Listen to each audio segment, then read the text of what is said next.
Hello, everyone. Welcome back to Hello. Recipe for Reality. It's been a long time. It's been a little while, but that is actually a good thing because it means Zach is very busy and doing amazing things with his life. It means I'm partially busy and doing somewhat amazing things in my life. So, there's a good excuse that we haven't been here chatting it up for Yeah. about a month, but we're back. We're in the Oh my midst God, of it's been about a Survivor. month. That's Yeah, crazy. Survivor 42. 3 episodes have passed since we've talked. Actually, no, 4 episodes have passed since we talked. But the last thing we talked about was the Jenny boot. So we've lost 4 people along the way since then. Oh But my we God. will talk about all that. We'll talk about the Hourglass Twist. We'll talk about where everyone's positioning in the game stands right now. We'll also talk about two of the early favorites who ended up seeing their games crumble after that Jenny boot, Daniel and Chanel, who are now both out of the game. Yeah. And we'll talk about what we think about these players going forward. We will do another ranking for you. Back in week 4, right before the Swati boot, we did a ranking. Zach had Swati in spot 10. I had her in 13, so I gained another 3-point lead on him, extending the lead even more from that. My God. Week. But then the next week, we both had Daniel in the same spot and Lydia in the same spot, so that kind of evened itself out. We didn't do a ranking for the last episode, so we didn't, unfortunately, even though we did have Chanel in the same spot too. So you know what? We'll just say we're even point deficit. So just add 11 to those numbers. So I guess I'm at 97 and Zach is at 65.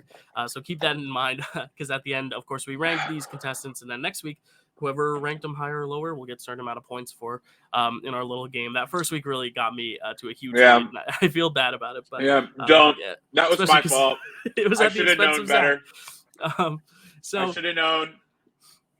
So let's talk about this episode that we had weeks ago, which was the Swati boot. The thing is, these next 2 episodes are really kind of straightforward until the Hourglass Twist. The first episode is very clear-cut. There's a little bit of a divide now happening with Orange, Jonathan, and Marianne. I think it's just there to cause a little drama. We do see all 3 of the idols are activated and in use, Mike, Marianne, and Drea, which was a bit of a surprise because in the trailer, we thought it was going to be Tori. That was a mislead. Good on you, CBS, because I think that would have been unfair for them to spoil that. But yeah, it's between Swati and Tori. We all think Tori's going to be safe because of that preview. It ends up being Swati because we kind of all saw that coming just because she was set up so much to be strategizing and scheming, and everyone caught on to it. Very next week, Daniel is caught in his lies that he had 2 weeks prior with Jenny, and he gets sent home. I mean, these boots back to back were very straightforward. I think the most exciting stuff was all the other stuff, like activating the idols and going to the Shipwheel Island and seeing 2 players completely play it safe, Roxroy and Lydia, not causing any drama, which is funny because then Roxroy is the reason Lydia goes the next week, which I think is a funny foreshadowing, the fact that they were so closed off to one another that it ended up hurting them in the long run. But then we get to the next week, and that is the Hourglass Twist. Before we get to the Hourglass Twist, any last thoughts on Swati or Daniel's gameplay? I mean, I feel like it's both kind of similar, where they're pretty self-explanatory. They overplayed way too hard, early on. They tried too hard, and they all made.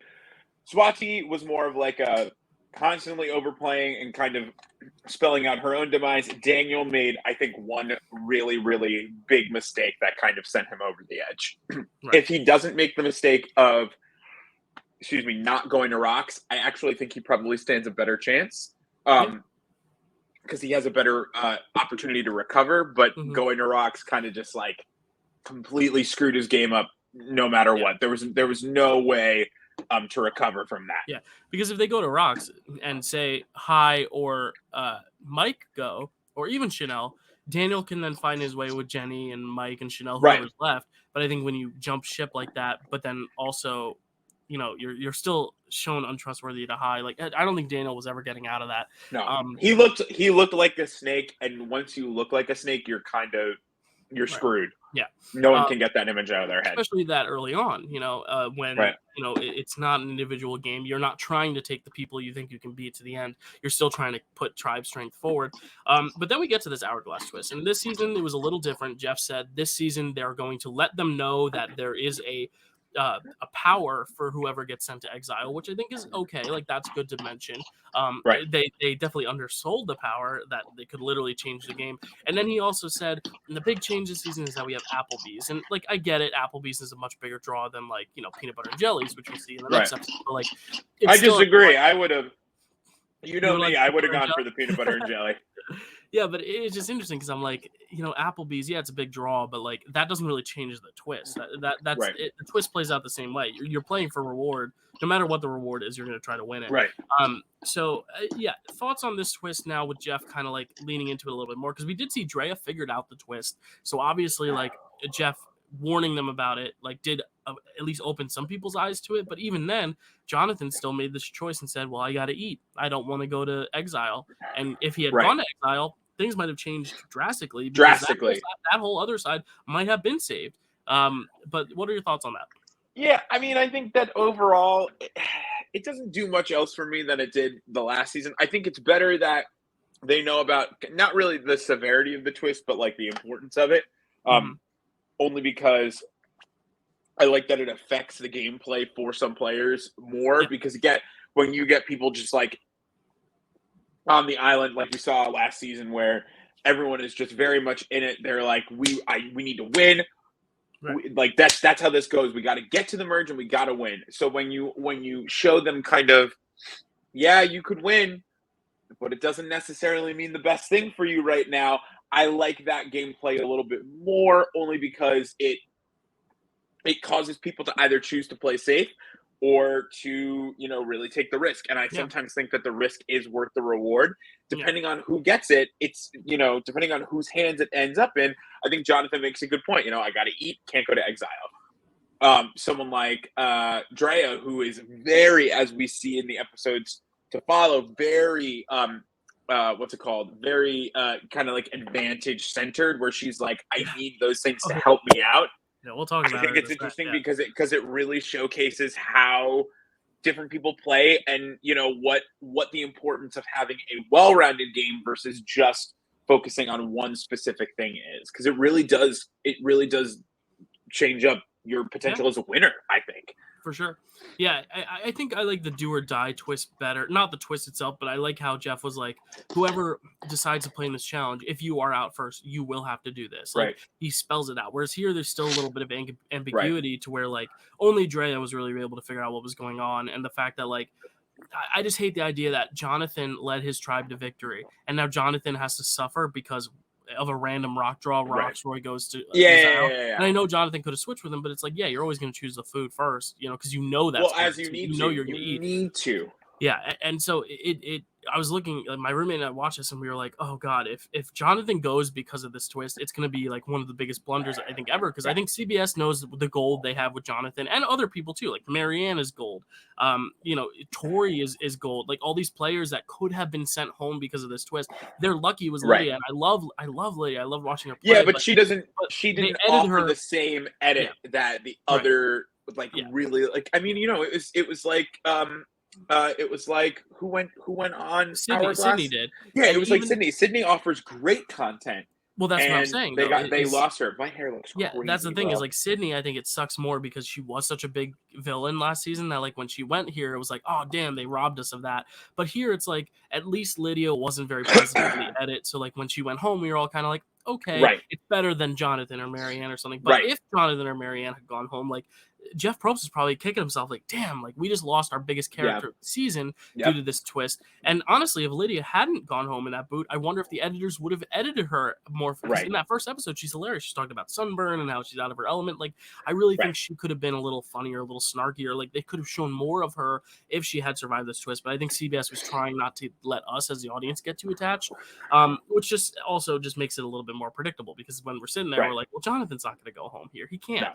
But at the same time, like, I think that would have been the right move to get rid of him, but I got to give it to Lindsay. Lindsay was the one who said, hey, he's not a threat. He's not good in puzzles. Like, you don't need to get him out now because he's not good. Lindsay's really doing the good work, because she, and if you've been on social media since last night, everyone's whole big edit and meme right now is like, where's Lindsay? Where's Lindsay? She's not there, but she's got these really like special small moments where you're like, I see a winner edit there. Yeah, I see potential for you to win here. I think Lindsay is a lot better than like Heather's edit, because Heather was just invisible. Here, I think Lindsay's still visible. She's just not in your face. And I think the only difference is that in this season, there are so many players that are in your face. Jonathan, Omer, Hai, Marianne, Drea, Tori.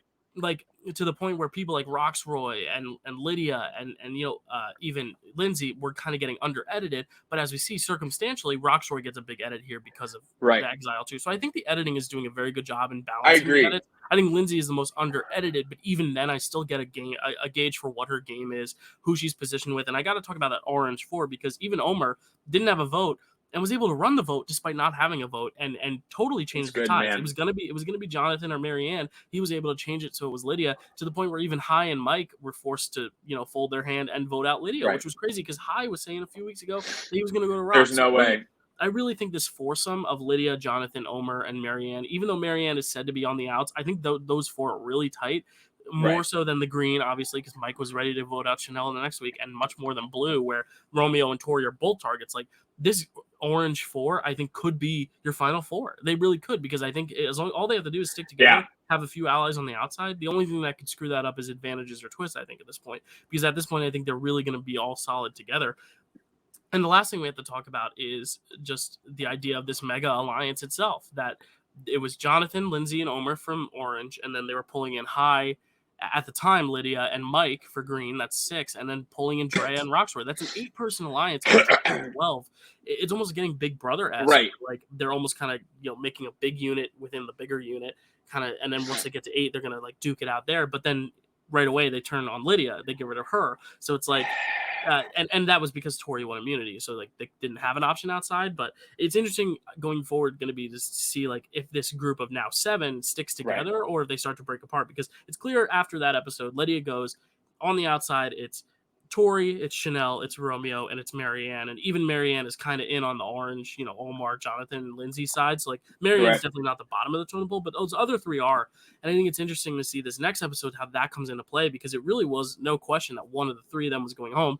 Tori wins immunity, and then it becomes very clear it's either Chanel or Romeo. It's very straightforward. Which is crazy considering weeks ago we were calling Romeo like the dark horse. Like dude was in a good spot. Yeah. Really, really, really fantastically well positioned. And over the course of the last couple of episodes, it is completely just unwound because his under the radar play then mixed with, I think it was it Chanel or Drea said right at the beginning of this first episode, they were like, Romeo is becoming the most paranoid player I've ever seen in this game. So I'm not gonna, like, now I've got nothing. I've got no way to kind of handle him. I've got no way to help him out. And he's gonna have to go soon probably, which is crazy because after Zach goes that first week, he either, he's easy second boot, and instead of being second boot, he becomes like the one hidden in the grass. And now that's unraveling for him, which is sad to see because you don't want to see a game player who you were actually kind of rooting for kind of fall from grace like this. But it's also just luck of who you talk to. And it'll be interesting to see now that he's on the bottom, like, does he recover? Because honestly, being on the bottom is one of the best things. Marianne this week, as we saw, was on the bottom and kind of like use that to her advantage to like, play the crying card to get them to feel bad for her. And then Jonathan saying in tribal council, like, oh, I'm not voting any of the people who sat out for Rice out because Marianne made a good point. She was like crying, like she sacrificed this. I think Marianne's really using her innocence as a strategy, and I think that's also fun to see. And I think Romeo now being with his back against the wall, I think if you're gonna play at that position, Romeo has good self-awareness. The thing is, everyone's calling him paranoid, but the thing is, he wasn't paranoid. They were throwing his name out. He was right. I think the edit made him look a little ridiculous, but it also made Hai look pretty ridiculous because Hai was like, oh, he's paranoid. He's got to go. And I think it was interesting to see that Mike was the one who was like, no, we got to stick with Chanel. And that's what the vote ended up being. This is twice now where Hai has said, we got to get rid of this person. We got to get rid of this person. Before Tribal, things seem okay. And then at Tribal, Hai ends up voting out someone else. And then same here. We got to get rid of Romeo. Chanel goes. So I think Hai, who I was also high on, we were both kind of high on both Hai and Romeo. How many times am I going to say Hai? Kind of. But now it's like, I think Romeo's getting more of the scrappy villain underdog, and Hai is now kind of like not a villain, but he's almost getting too power hungry. I look at Hai and Omer almost similarly, where like they're both trying to run things, but Omer's getting his way a lot more than Hai.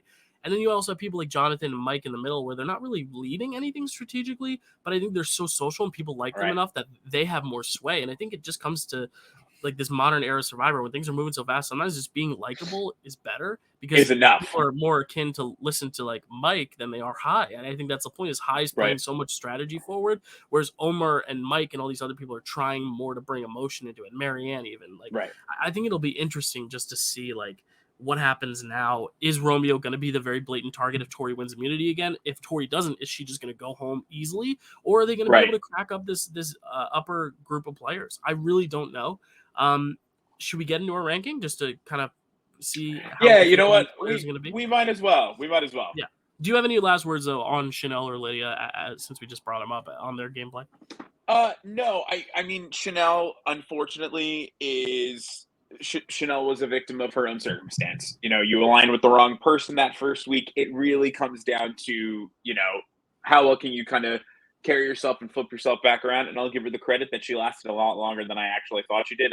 I put her as my new winner pick, again, kind of like wanting the best for her. But even then, that was a very and I think I even said she was only the winner pick because I thought she was the real underdog, with the second being Marianne, who was a close second, that I still now kind of really do believe has the ability to win. And you know what that means? She'll be out next week.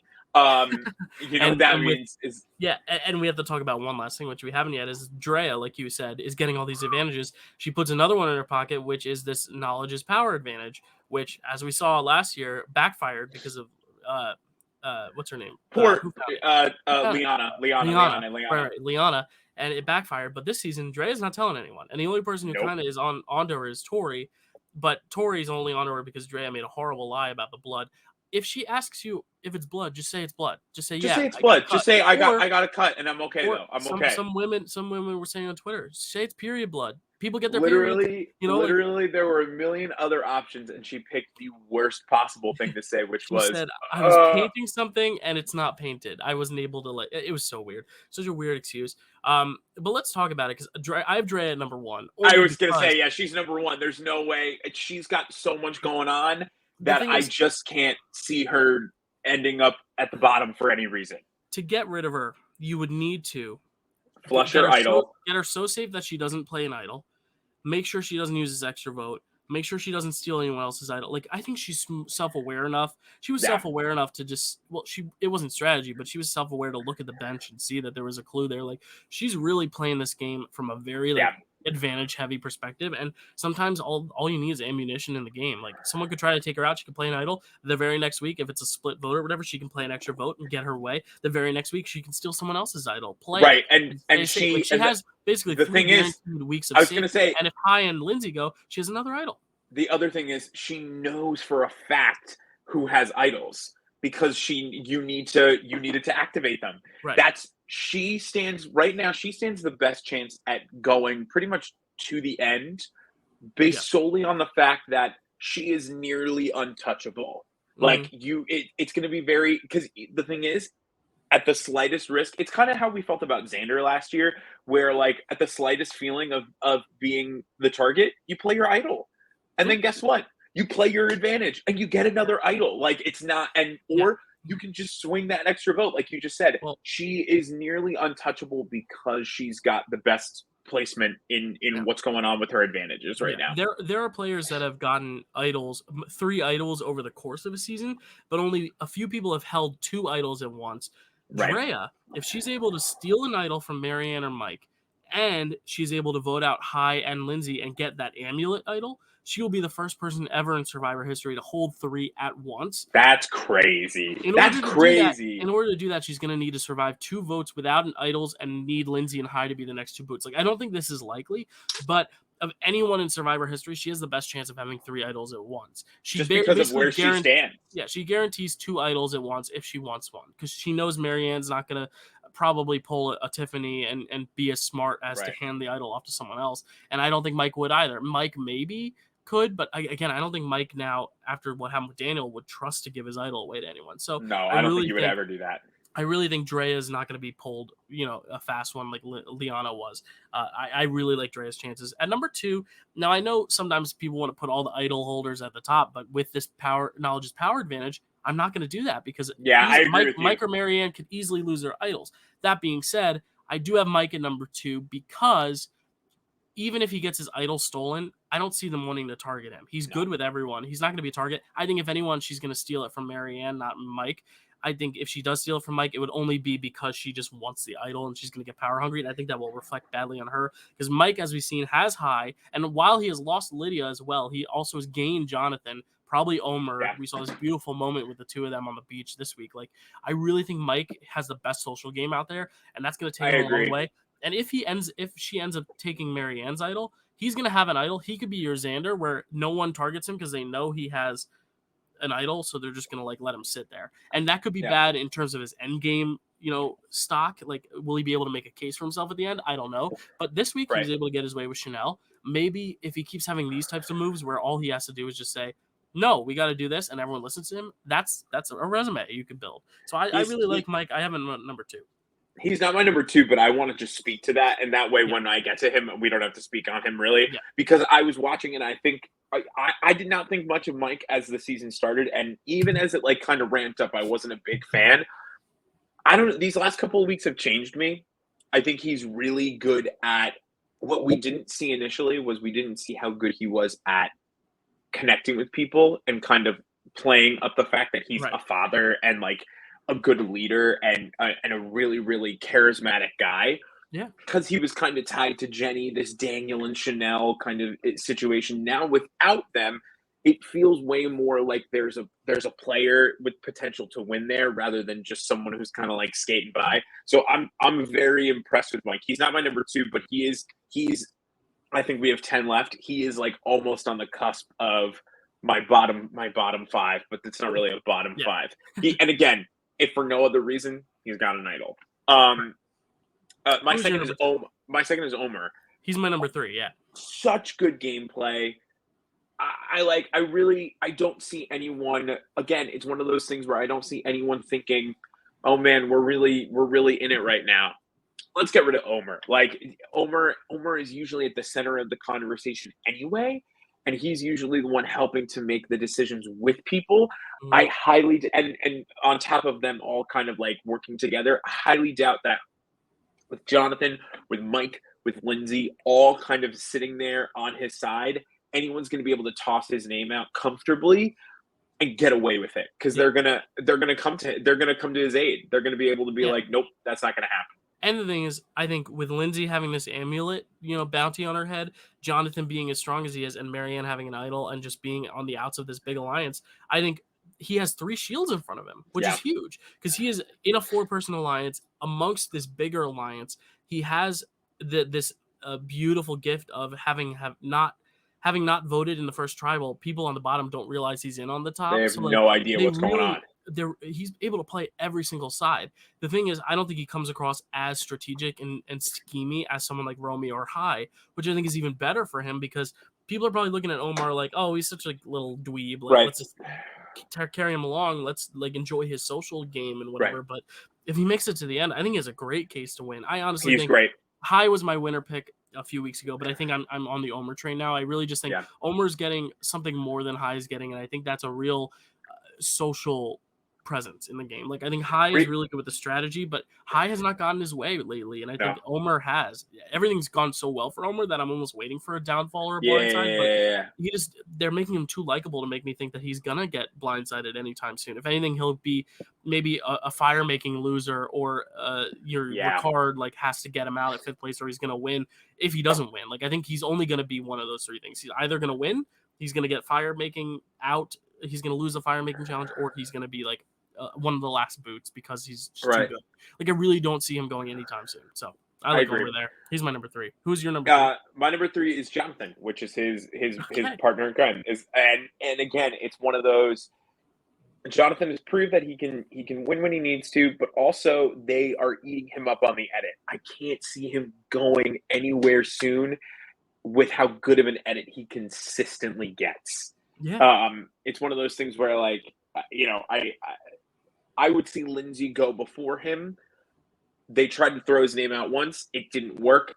When you cast out once and it doesn't get it, you don't get the bite you need. I'm always hesitant. And again, I don't know the game nearly as well, but I would be hesitant to throw out the same name again just for fear of like why do you want to get out Jonathan so bad? What Right, do you right, what do you got against Jonathan? And I think that's where he lacks in the ability to kind of hide how strong he is. He makes up for in the ability to say, why do you want to get Jonathan out so bad? Or why do you want me out so bad? Like, what are you hiding? What do you have that we all don't have, that you want the big guy out so you can just move forward? And I think that he's good enough of a player and smarter than anyone gives him credit for to be able to do things like that. Mm-hmm. And it's interesting because, like, I think Jonathan, he loses this challenge. He's in the final 2 of this challenge. Like, he could prove that he can balance and stuff, and his name's not brought up once, which really makes me think if they were going to get rid of him, they're going to get rid of him at the merge. Now it's just going to be like they're going to be final 6 or 7 or 5 or whatever. They're going to be like, oh, you he's can't still get rid of around, him let's now. come now. Well, honestly, I think that's when they would is like, let's just wait for him to lose and then we'll get rid of him then. Even if he's at the final tribal, like, I think there are people who played a better strategic game where they could even kind of like beat him in that case. But I don't think they'll let him get to the final. But I agree, right now he's safe. I think he's in a good position. Everyone likes him, even people who weren't on his starting tribe. Like Mike really likes him. Roxroy seemingly loves him. At number 4, I actually do have Roxroy because I think ever since the Hourglass Twist, I mean, who wants to get rid of Roxroy at this point? Like, in terms of like, it's really true. It's really like not a priority. It really isn't. Like, I think the only person who wants to get him out is Tori. But in every single scenario where it's Roxroy or Tori, they're going to vote out Tori because I was going to say Tori goes out first. The power in challenges that we didn't know earlier that she had, and I think that's really interesting. I really do think, I think he's going to be okay. So I have Roxroy 4. Not much else to say.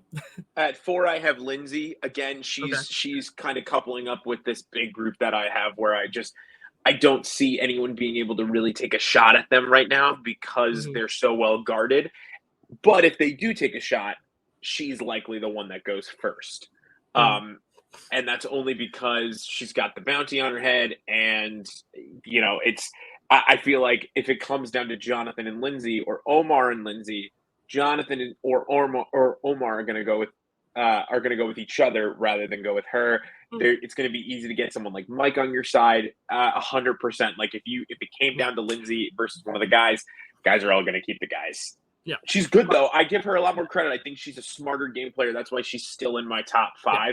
I don't see her going home unless she makes a really big blunder. Yeah, she's my number 5. I just think, why is she ever going to be the next threat? Like it would only it would have to be. And I get like this episode we're getting 2 boots. Obviously, we're going to see them split into 5 and 5, and that's why I think this big alliance is going to have power. But at the same time, like if for some reason Drea and Hai are in that 5 with Lindsay, they might say let's get rid of her to get the amulet power. But I really don't think the amulets have really been weighing on their mind too much, especially with Drea having all the power she has. She doesn't need the amulets right now.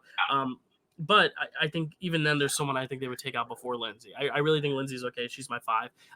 I think she'll get more of an edit presence before she goes, or she'll just end up sitting in the final 3 and maybe losing by a few votes. Like I could see her almost kind of just like coasting through, but she's still enough of a presence where like I think she does have a shot to win if she makes it to the end. I want to see a little bit more of her, but agreed. I haven't seen enough of her like I have with Tori and Romeo and Chanel lately, like where like there are very obvious boots coming up. Like I have no indication that she's going anytime soon. The preview did show her and Jonathan fighting a little bit, but I think really they're almost showing the fighting because it is such a rarity that they would fight this group before, that when it happens, they want to show it to give a little bit of drama rather than like it actually being some like game affecting argument. And Mike is my number 5. And I've already talked about where I think he stands. I think these 5 at the top stand the best chance for me at maintaining their position, not worrying about anything needing to be done in order to either keep them safe or whatever it might be. And the only thing I think we have different is Jonathan and Roxroy. Right. And I have Jonathan at 6, so I'll just say it right now. Like I think he's solid. Like I said, they could have gotten him out in 2 chances now, which means he's not a priority. He really isn't. I think people like him. He's a provider also, which I think you also have to think about because Rockroy's doing shit for them. Mike isn't really doing a ton for like Jonathan is their provider, and I think in this season we've seen how desperate and hungry they are. That Jonathan, that means a lot when you can provide for the whole tribe. And I just think he has a good shot with 2 people winning immunity. I think he will probably be one of the 2 immunity winners. I just think the odds are pretty much in his favor. So I'm at 6. I only have him in that bottom half because if he's in a tribal council with, say, Romeo, Tori, Marianne, like they could turn on him. It's over. It really depends on who his group of 5 is, but even then, I think he's likable enough that he could throw the target on someone else. Like I think there's a clear one target that if they don't win immunity, either side is obviously going to take her out. But again, if she does win, maybe Jonathan is the person they go to. But I really don't think that would be the case. Who's your number 6? My number 6 is Marianne, and she's like at the very top of my people who I think actually might have a shot of going home. Right. Again, I really would like to see her go far and would like her to win. I just wonder how long her I don't want to say sob story because that makes it sound so terrible. No, but like her tactic, her gameplay. I don't know how long that takes her or how far that gets her along after the first 2 times it works, because then at some point everyone's got to go. And I think that unless she does have an idol, so I do think she is safe. She really thinks that she's in danger, but the other problem is because Drea knows that she is an idol, and if Drea knows that they want to get her out, all she has to do is knowledge and power it, and then she's good to go. Yeah. And she's primed suspect to just get her out. And I think that's why, for me, even Mike, I don't think Mike would ever be the target, but because Drea and Mike and Marianne knowingly have these idols to Drea, it's going to be very difficult to hide that from her. Yeah, and that's the problem. That's why I have her at 7. I think because of her idol, if she's not in the 5 with Drea because they vote separately, she'll be fine. But if Drea is with her, Drea could easily take the idol from her and then vote her out because Drea also has an extra vote. Like I could definitely see Marianne go. This is where we lost Evie and Nasir last year, so like this could be where we lose our biggest character this season in Marianne. Like she's had such a good edit in terms of visibility, but her gameplay has been a little up and down. I do think she's still on the outs to where like if she's not in a tribal, if she's in a tribal council with someone like Tori or Romeo, she might be okay. But if it's her and 4 other people from that big alliance, they're going to go after her. And unless Drea's not there, she'll play her idol. But like if Drea is there, Drea's going to take that idol from her. So like I'm really worried for her. But my only hope is that because there's she has someone an bigger idol, than her. There's a 50-50 shot that she won't be on a tribal council with Drea, so it won't matter. Right. Like she'll still have an idol. And even then the shot in the dark still exists. And with groups of 5, I think there's a better shot. So like I really think Marianne could get out of this, but I have her a little lower because of that. I have her at 7. So I'm a little worried. But she's not one of my 2 I'm predicting go home. So who's your number 7? And at 7 I have Roxroy. And again, for kind of the same reason. I think he's so expendable, but he does provide and at the very least, like if for whatever reason the bottom 3 that I have are all like unavailable, he's a good one that they can just be like, well, it's time to get rid of Roxroy, guys. Like that's how we're gonna do this. Yeah. And I think he could be an easy boot that just everyone rallies against. True. Yeah, True. And it's like we need to get everyone needs to go at some point.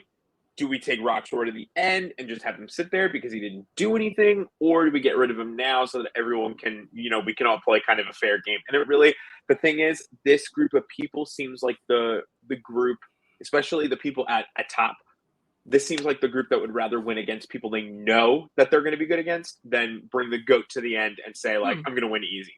And only because they're all very competitive.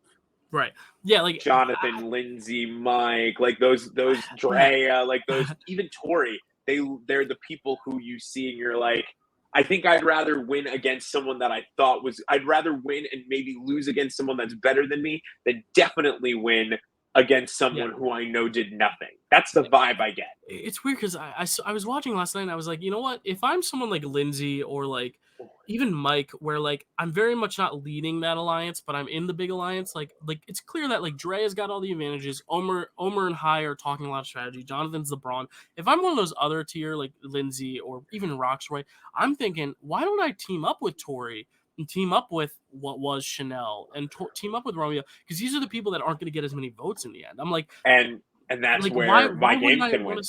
Why can't I sit next to Tori and Chanel and have a unanimous win? Like that's what I would be thinking.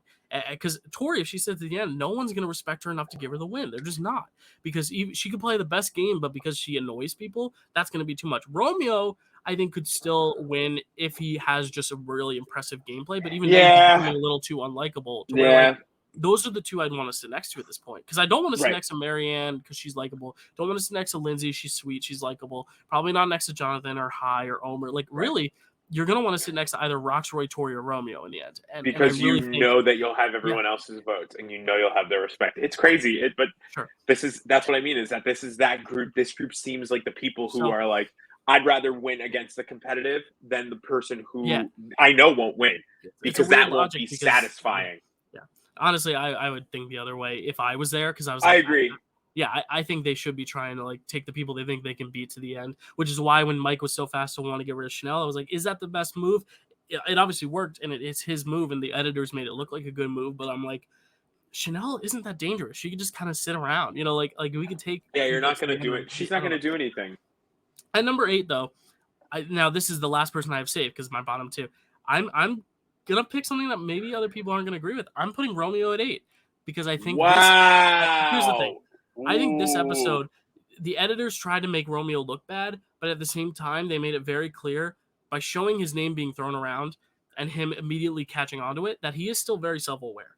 And I think he's someone who is scrappy enough to where he's not a threat physically, so I think he can play that card well and get people on his side. I really think he could end up turning things on its head because he's a villain, but not in the abrasive way that like I can't think of an example, but like not very in your face villain. He's very much under the radar villain, and I think that's sometimes the best kind of villain because you can kind of just like pull the strings and kind of sit back and relax. I don't think this episode was good for Romeo's winning chances, but I think it might still give us a little indication that he might be there to cause a little more chaos before he goes. So I have Romeo at 8 because I think he's just going to skate by this week. I think he'll be in danger, but just part of me thinks we're going to see him a little bit longer in this game because they're setting him up to be like this kind of underdog villain in a way, Right. So, and because I think with this split into 2 tribes of 5, I think this is where we could get like a shocking or crazy or blindside. And I have one of my bottom 2 being a very obvious boot and one of them being more of a blindside. So I'm going to go with that.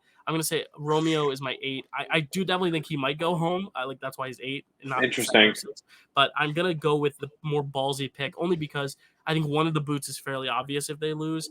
And one of them I'm going to pick just because of where their edit's been going. But who do you have at number 8?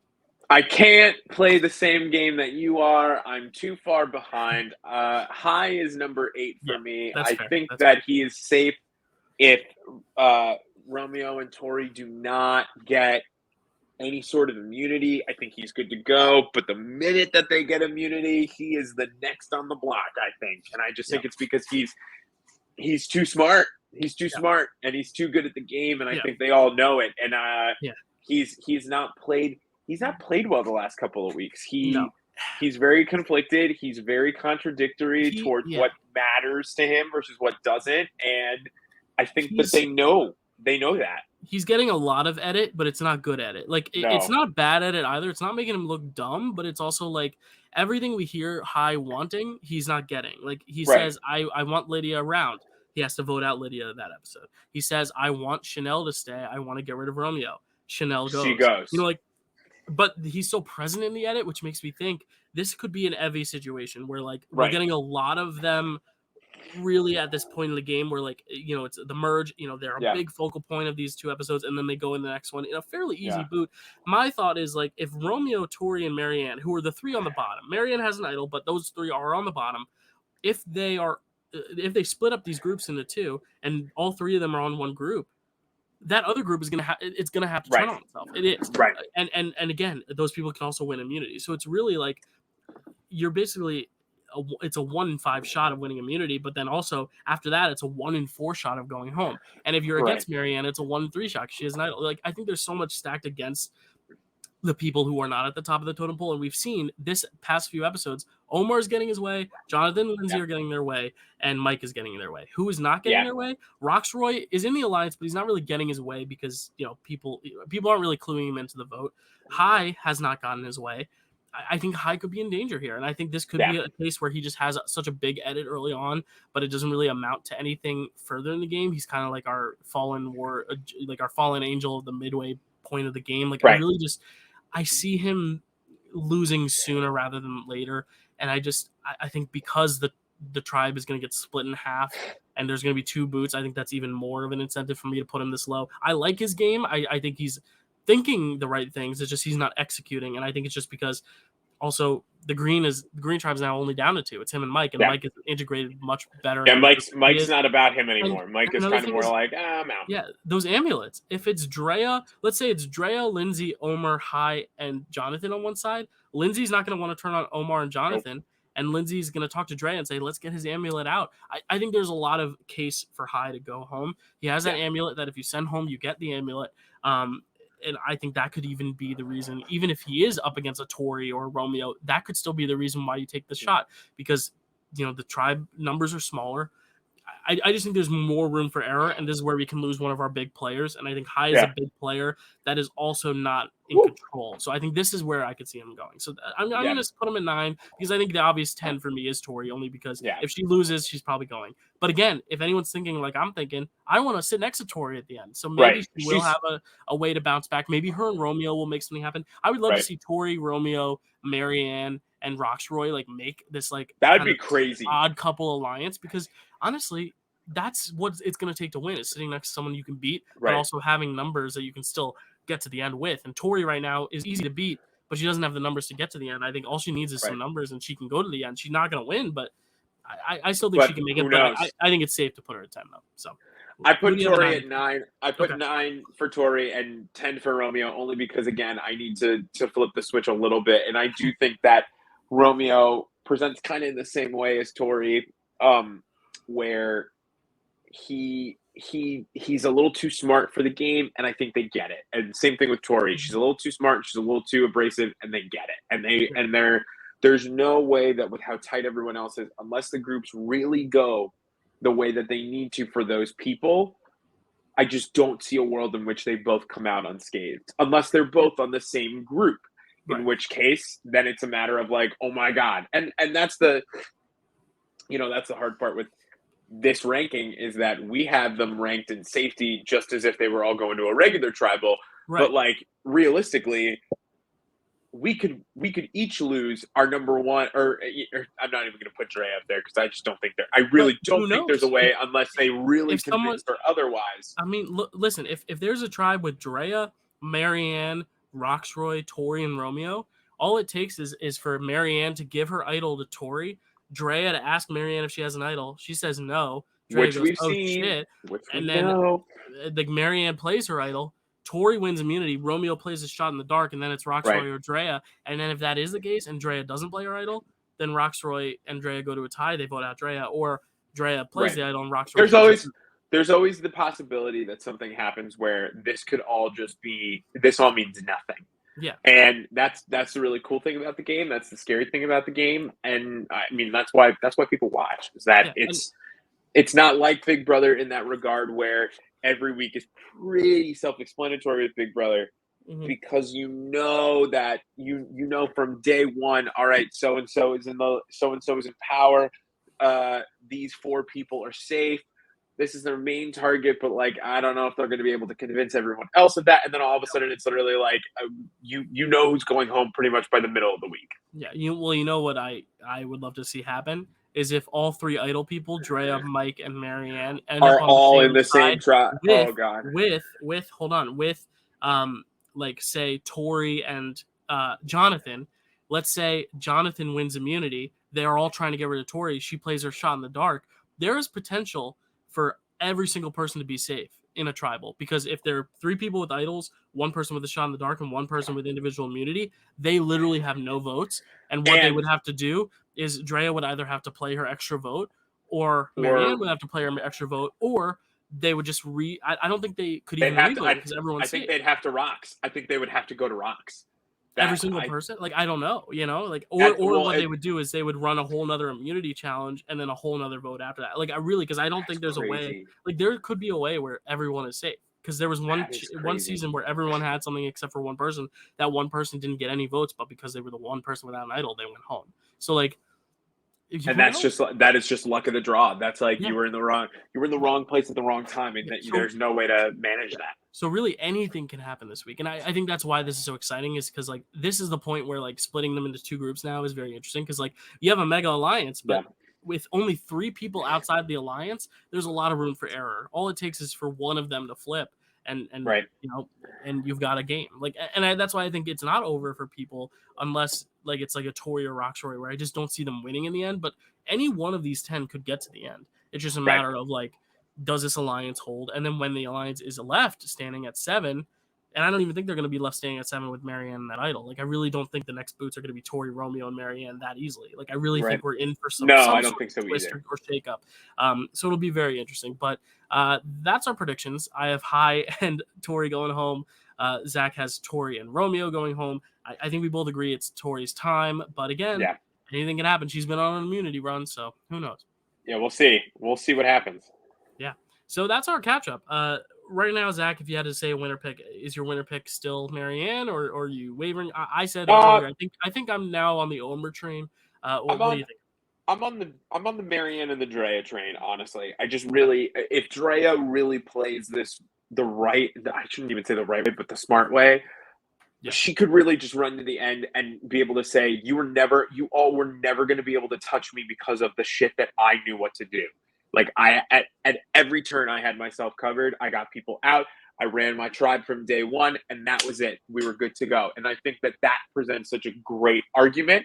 I still think Marianne is probably the most likable possible winner because I think that, they'll all kind of, like really kick themselves for not getting her out sooner and being like, how did we let Marianne get to the end? And then be like, well, you know what? She convinced us. Like, we really thought that she deserved to be there, and that's why we think she deserves to win. I think someone like Omar would be a great winner. The only reason I can't is because I see more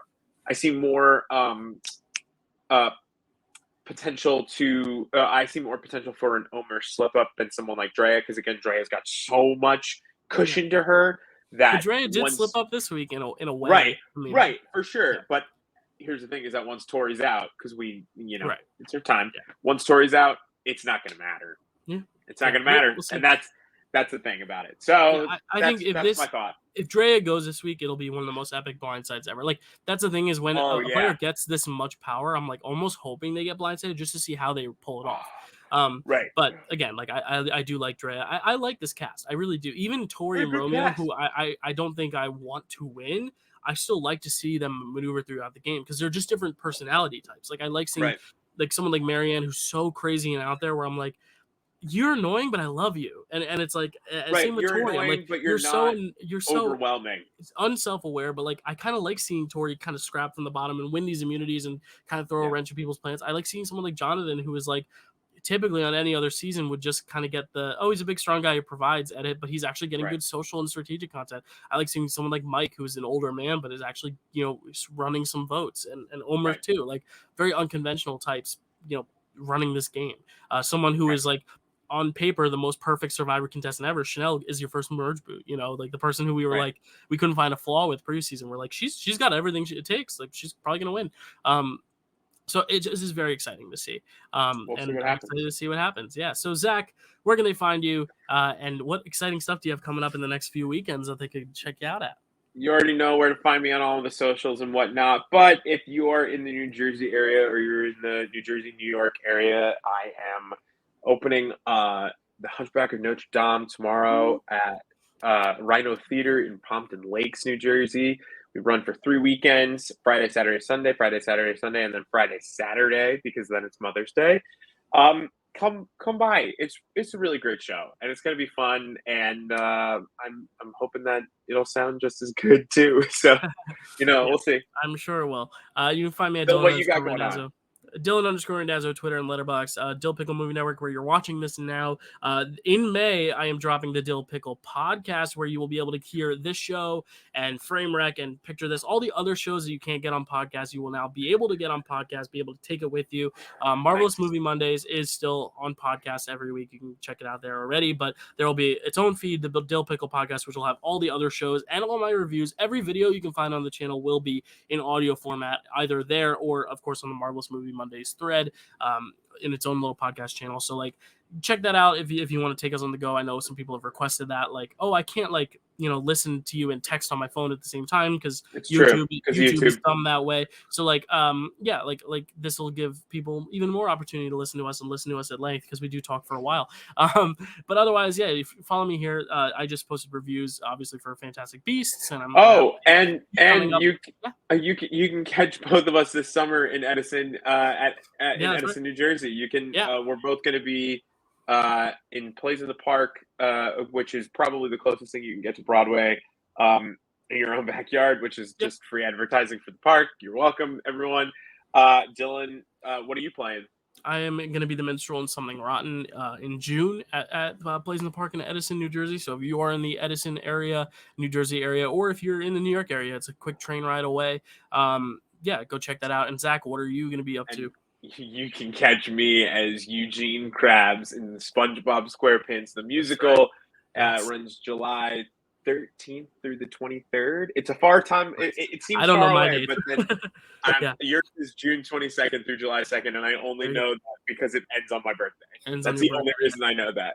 So, because of all that, we will be fairly busy, but we're going to try to get you this week. We're going to try and do everything we can. We do apologize just that we haven't talked in a while, but it's because of good things. It's because of good excuses. And I really look forward to talking about the rest of Survivor. It'll end probably as that show is almost going up sometime in June.